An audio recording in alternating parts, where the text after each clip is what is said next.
오늘은 한약재에 대한 얘기를 하나 해드릴 거예요. 구판이랑 별갑이라는 그 약재에 대해서 해드릴 거고요.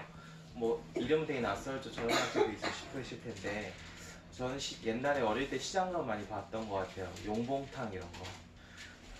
자라 이렇게 막 끓이고 그랬었잖아요. 그런 약재예요. 구판 별갑이란 게.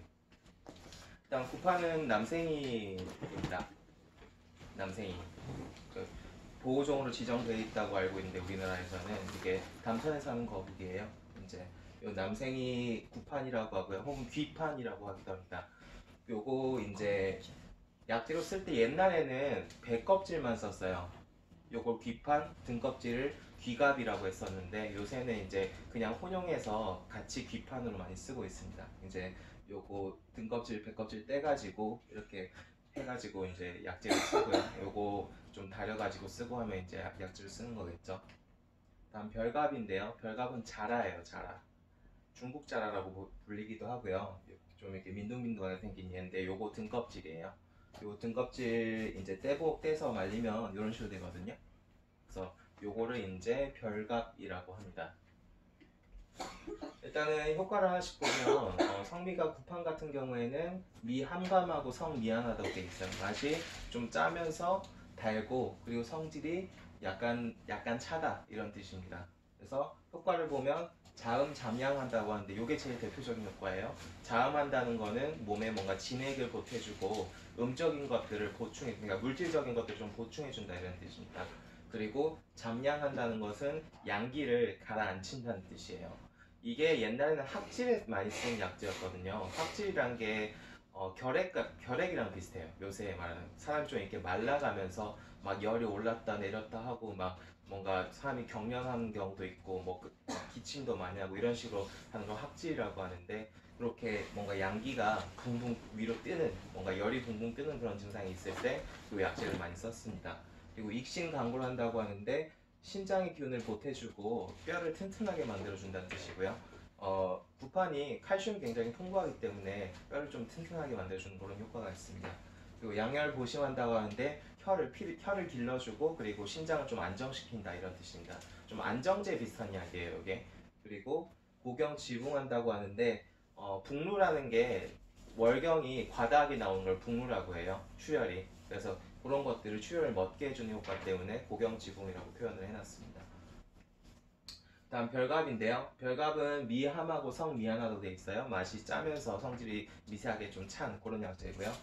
똑같이 자음 잠양하는 효과가 굉장히 뛰어납니다. 두 가지 이런 광물성 약재들이 좀 그런 효과들이 있어요. 전체적으로. 그리고 태열 재증한다고 하는데 열을 내려주고 뭔가 증이라는 거는 끌어올리는 건데 뭔가 열이 끌어오르는 이런 증상들을 가라앉혀주는 효과가 있어요. 그리고 영견산결한다고 하는데 좀 딱딱하게 뭉친 것들을 부드럽게 풀어주고 예를 들어 뭐 배에 어디 종개가 있다 덩어리가 있는데 그거를 좀 부드럽게 풀어주고 그리고 막힌 것들을 좀 뚫어주고 이런 것들을 이제 영견삼결을 한다고 표현합니다.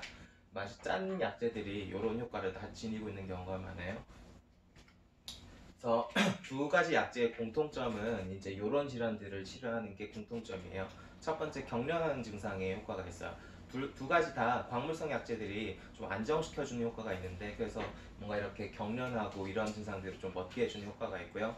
옛날에는 합질에 쓰던 약재였어요. 합질이라는 게 요새 말로는 결핵 같은 거고요. 이제 사람이 말라가면서 막 열이 막 오르고 뭐 이런 질환들이에요. 그리고 북루라는 거는 월경이 과다하게 나오는 거, 요거 지혈시켜주는 효과가 있고요. 고혈압에도 많이 써요. 혈압을 좀 내려주는 효과가 있다고 보고가 되어 있습니다. 그리고 발열이 갑자기 일어났을 때 혹은 발열이 잡히지 않을 때 그럴 때 쓰고요. 도안이라는 거는 밤에 땀을 주체할 수 없이 계속 흘리는 걸 도안이라고 해요. 그래서 이런 것들을 좀 멎게 해주는 그런 공통적인 효과가 있고요. 두 가지 차이점도 좀 있는데 일단은 어떤 효과가 더 뛰어나는지에 따라서 조금 달라집니다. 구판 같은 경우는 보호해주는 뭔가 진액을 보충해주는 효과가 조금 더 뛰어나고요. 그리고 뼈를 단단하게 만들어주는 효과가 요 별갑보다는 더 뛰어나다고 기록이 되어 있고요. 그리고 별갑 같은 경우는 열을 내려주는 효과가 되게 뛰어나요. 그래서 열이 이렇게 막 발열이 일어나고 고열이 일어날 때 그걸 내려주고, 그리고 연견해주는 효과가 이게 더 뛰어나요. 뭔가 딱딱하게 뭉친 것들을 부드럽게 풀어주는 그런 효과가 조금 더 뛰어난 약재입니다. 이거 두 개를 혼용해서 쓰는 경우가 많아요. 보통 약 쓸 때 되면 요거 하나보다는 구판이랑 별갑 같이 이런 식으로 들어가는 경우가 많습니다. 주로는 소양인들한테 많이 쓰는데요. 소양인들이 이제 비대 신소한 체질인데 이 흡수 능력이 좋다 보니까 몸에 양기가 넘쳐나가지고 문제가 나타나는 경우가 많아요. 그래서 그 양기가 몸의 진액들을 말리기 시작하면 여러 가지 질환들이 나타나는데, 그렇게 진액이 말라가고 소양인들이 뭔가 열이 붕붕 뜨고 할 때 요 구판별갑이라는 약재를 써서 아주 안정시키면 굉장히 효과가 빨리 납니다.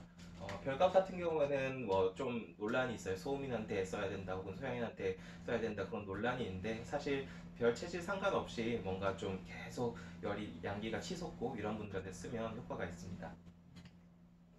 여기가 이제 성질이 둘 다 좀 찬 약재다 보니까, 그리고 광물성 약재다 보니까 소화가 안 될 수 있어요. 그래서 비위가 허한한 뭔가 소화 기능이 약한 그런 분들한테는 안 쓰는 게 좋습니다. 여기까지 구판 별갑에 대해서 간단히 말씀드렸고요. 전체적으로 뭔가 음적인 거, 진액이라든지 몸에 뭐 물질적인 그런 것들을 보충해주면서 양기가 위로 붕붕 뜰 때, 그럴 때 쓰는 약재라고 알고 계시면 되겠고요. 만약에 이런 약재에 대한 더 나은 정보들이나 또 다른 약재에 대한 궁금한 사항이 있으시면 저희 한의원에 오시면 잘 알려드리겠습니다.